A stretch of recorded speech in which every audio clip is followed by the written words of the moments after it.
Si Jose at ang kaniyang mga kapatid. Ika-37 kabanata. Nagpaiwan si Jacob para manirahan sa Kanaan, ang lupaing tinitirahan din dati ng kaniyang ama. Ito ang salaysay tungkol sa pamilya ni Jacob. Nang 17 taong gulang si Jose, nagbabantay siya ng mga hayop kasama ng kaniyang mga kapatid na mga anak ni Bilha at ni Zilpa, na mga asawa ng kaniyang ama.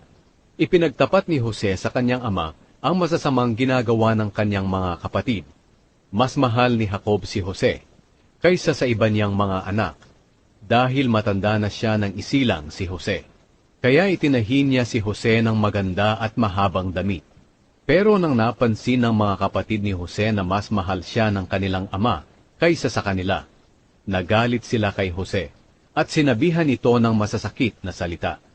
Isang gabi, nanaginip si Jose. Nang isalaysay niya ito sa mga kapatid niya, lalo silang nagalit sa kanya, sapagkat ito ang isinalaysay niya. Nanaginip ako na habang naroon tayo sa bukid na nagbibigkis ng mga uhay, bigla na lang tumayo ang ibinigkis ko, at pinaikutan ito ng inyong mga ibinigkis na uhay na nakayuko.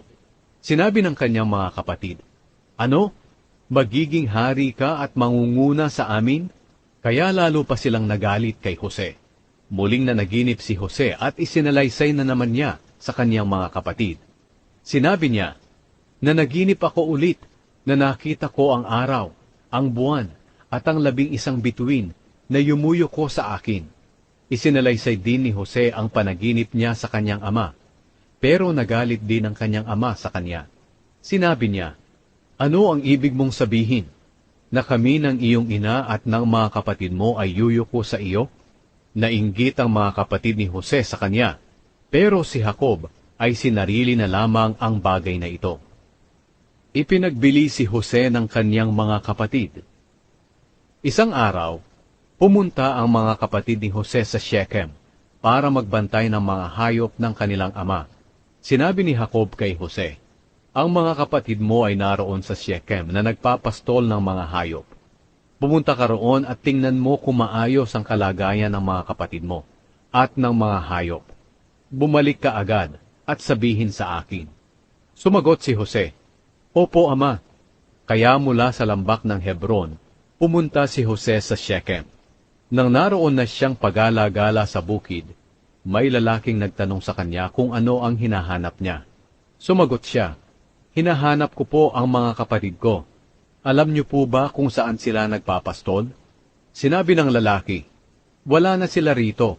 Narinig kong pupunta raw sila sa Dotan." Kaya sinundan sila roon ni Jose at nakita niya sila sa Dotan. Malayo pa si Jose ay nakita na siya ng mga kapatid niya. At bago pa siya makarating, binalak na nila na patayin siya. Sinabi nila, "Paparating na ang mapanaginipin. Hali kayo, patayin natin siya at ihulog sa isa sa mga balon dito. Sabihin na lang natin na pinatay siya ng mabangis na hayop. Tingnan nga natin kung magkakatotoo ang mga panaginip niya." Nang marinig ni Reuben ang balak nila, pinagsikapan niyang iligtas si Jose. Sinabi niya, "Huwag na lang natin siyang patayin. Ihulog niyo na lang siya rito sa balon sa ilang, pero huwag ninyo siyang papatayin." Sinabi iyon ni Reuben, dahil plano na niyang iligtas si Jose at ibalik sa kanilang ama. Kaya pagdating ni Jose, hinubad nila ang mahaba at magandang damit nito, at inihulog sa balon na walang tubig. Habang kumakain sila, may natanaw silang mga mangangalakal na Ismaelitang nanggaling sa Gilead.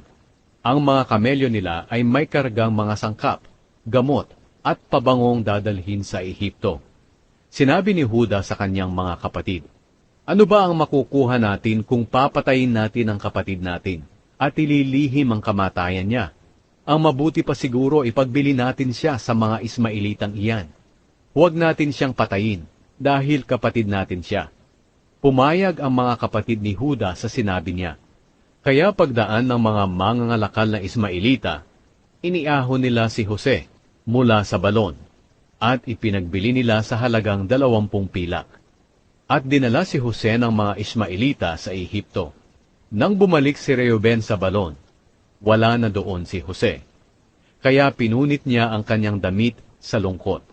Pagkatapos, bumalik siya sa mga kapatid niya at sinabi, "Wala na doon ang nakababata nating kapatid. Paano na ako ngayon makakauwi roon kay ama?" Nagkatay sila ng kambing at isinawsaw sa dugo nito ang damit ni Jose. Pagkatapos, dinala nila ang damit ni Jose sa kanilang ama at sinabi, "Nakita po namin ito. Tingnan po ninyong mabuti kung kay Jose po ito o hindi." Nakilala agad ni Jacob ang damit. Sinabi niya, "Sa kanya ito." Pinatay siya ng mabangis na hayop. Tiyak na niluray-luray siya ng hayop. Pinunit agad ni Jacob ang kanyang damit at nagdamit ng sako bilang pagluluksa. Nagluksa siya ng matagal sa pagkamatay ng kanyang anak. Inaliw siya ng lahat ng anak niya pero patuloy pa rin ang pagdadalamhati niya. Sinabi niya, "Hayaan niyo na lang ako. Mamamatay akong nagdadalamhati dahil sa pagkamatay ng anak ko." At nagpatuloy ang pag-iyak niya dahil kay Jose. Samantala doon sa Ehipto, ipinagbili ng mga Midianita si Jose kay Potifar, na isa sa mga opisyal ng Faraon. Kapitan siya ng mga gwardya sa palasyo.